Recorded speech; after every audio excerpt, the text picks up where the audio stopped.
গরিব হয়ে জন্ম নেওয়াটা পাপ। সারাদিন কাজ করে রাতের 11টা বাজে যখন আমি রান্না করব, আমার প্রচণ্ড মাথা ব্যথা করছে। এখন আমি একটু রং চা খাবো।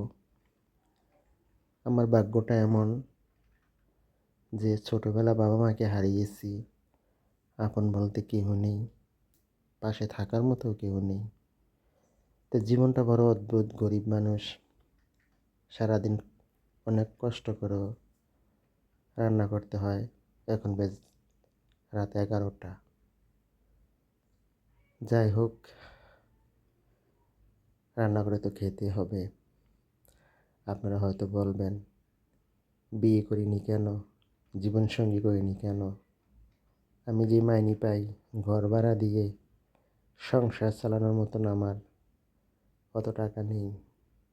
তাই যতটুকু আয় রোজগার করি, বাসা ভাড়া দিয়ে খাওয়া দাওয়া করে সমান সমান প্রায় হয়ে যায়।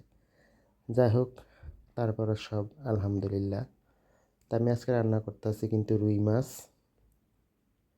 আমার ভিডিও যদি ভালো লাগে অবশ্যই আমাকে একটু লাইক শেয়ার করবেন। সবাই একটু ভালোবাসা দিবেন, ভালোবাসা নেবেন আশা করি। অনেক কষ্টের মাঝে আমি ভিডিও বানাই, আপনাদের মধ্যে শেয়ার করি। একটু দেখবেন প্লিজ আমার ভিডিওগুলা, কমেন্ট করবেন, শেয়ার করবেন। আমার রান্না প্রায় শেষ, এখন আমি খাওয়া দাওয়া করব। আপনারাও চলে আসেন আমার সঙ্গে, একসঙ্গে খাবো। আমার ভিডিও দেখার জন্য সবাইকে ধন্যবাদ।